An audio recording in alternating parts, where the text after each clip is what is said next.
परमेश्वर पिता के जलाली नाम प्रभु यीशु के नाम से आप सभी भाई बहन का हम स्वागत करते हैं और विश्वास करते हैं कि प्रभु यीशु के नाम से आप लोग भले चंगे और स्वस्थ होंगे। आज हम जिस टॉपिक पर बात करने वाले हैं वो है कि प्रार्थना कितनी देर करें। बहुत से भाइयों का सवाल होता है कि प्रार्थना कितनी देर करें और बहुत लोग 1 घंटे, 2 घंटे, 3 घंटे और 4 घंटे प्रेयर करते हैं।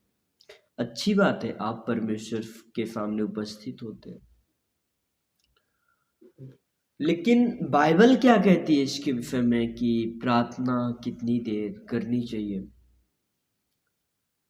तो आज हम लोग देखेंगे और परमेश्वर के वचन से कि बाइबल क्या कह रही है प्रार्थना को लेकर। तो हम लोग खोलेंगे लूका उसका 18 अध्याय उसका पहला वचन आप लोग को स्क्रीन पर दिख जाएगा।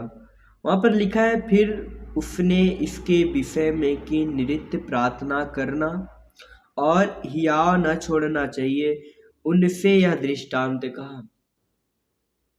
यहाँ पर लिखा गया है कि नित्य प्रार्थना, नित्य का मतलब होता है लगातार, और यहाँ पर लिखा है हियाव, हियाव का मतलब होता है हिम्मत। नित्य प्रार्थना करना और हियाव न छोड़ना। तो बाइबल के अनुसार जैसा पहला थिस्सलुनीय 5 अध्याय उसका 17 पद भी कहता है कि लगातार निरंतर प्रार्थना में लगे रहो, निरंतर प्रार्थना करते रहो। और उसी के अनुसार बाइबल के अनुसार अगर देखा जाए तो फिर काम कैसे होगा? बहुत से भाई बहन कहते हैं कि बाइबल में लिखा है निरंतर प्रार्थना करो, कैसे होगा?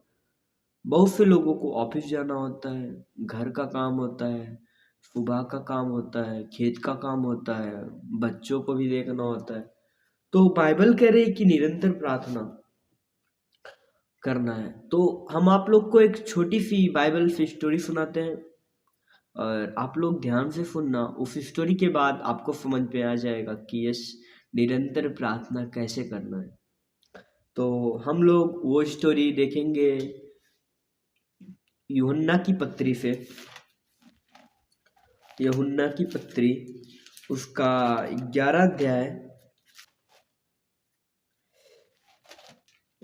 हाँ यहाँ पर लिखा है लाजर की मृत्यु, और वहां से लेकर हम देखेंगे 44 वचन तक, और हम कोशिश करेंगे कि आपको शॉर्ट में इसे समझा दें। फिर उसके बाद हम इसका बताएंगे कि कैसे निरंतर प्रार्थना करना है। आप लोग ये सुनेंगे तो जरूर समझ में आ जाएगा। यहाँ पर लाजर की मृत्यु हो जाती है और लाजर उस समय बैतनिय्याह में था। उसकी बहन मरियम और मरथा थी। जब उसने फिर प्रभु यीशु के पास पहली बार जब संदेश भेजा था तो लाजर तब बीमार ही था, वो मतलब मरा नहीं था, वो प्रभु में सोया नहीं था। फिर उसने जब प्रभु के पास संदेश आया तो आपका भाई, आपका मित्र बीमार है, हे प्रभु जिससे तू प्रीति रखता है वो देख बीमार है, दुखी है, दुख में है, पीड़ा में है। लेकिन प्रभु यीशु जब मालूम चला कि लाजर बीमार है, वो जिस स्थान पर थे वहां पर 2 दिन और ठहर गए। जब 2 दिन और ठहर गए, टोटल 4 दिन बीत चुके, फिर उसने अपने चेलों से कहा, आओ हम यहूदिया को चले।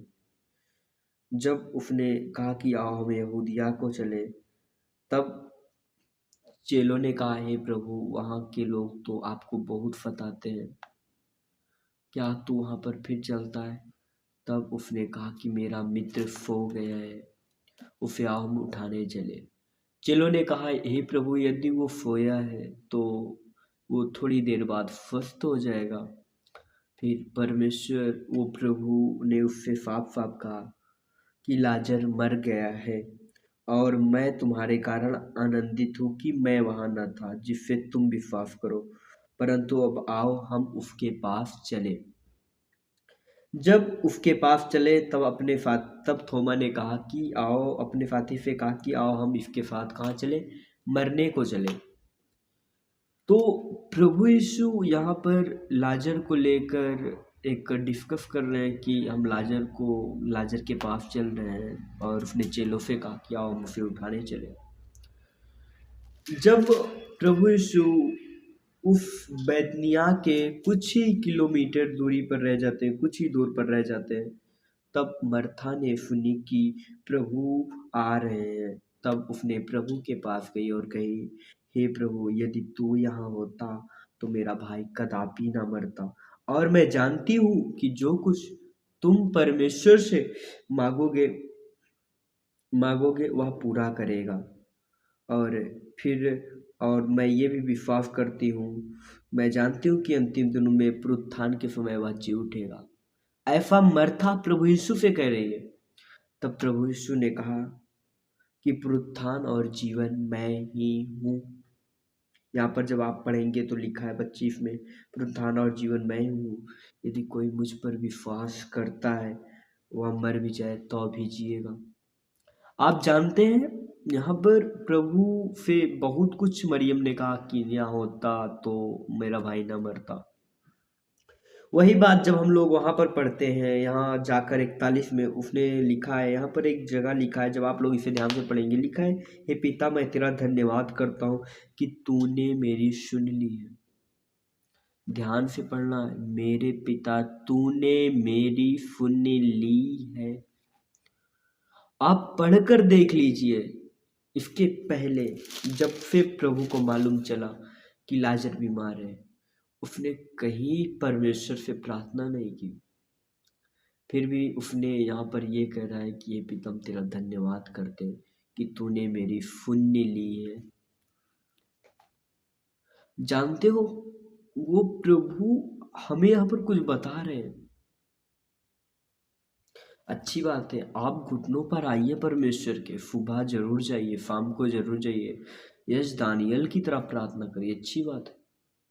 लेकिन ये जो निरंतर प्रार्थना आप पढ़कर देख लीजिए, उसके बीच परमेश्वर ने कहीं, प्रभु यीशु ने कहीं प्रार्थना नहीं की। फिर भी यहाँ पर बोल रहे हैं, पिता, मैं तेरा धन्यवाद करता हूँ कि तूने मेरी सुन ली है। और उसने कहाँ की प्रार्थना? कहीं नहीं, लेकिन उसने एक जगह प्रार्थना की, दिल में। यस, आप सुबह परमेश्वर को टाइम दो, फिर दिन भर जब तक आप सोते, चलते, फिरते, उठते, बैठते, उस परमेश्वर का नाम जरूर लेते रहना है। यही है निरंतर प्रार्थना।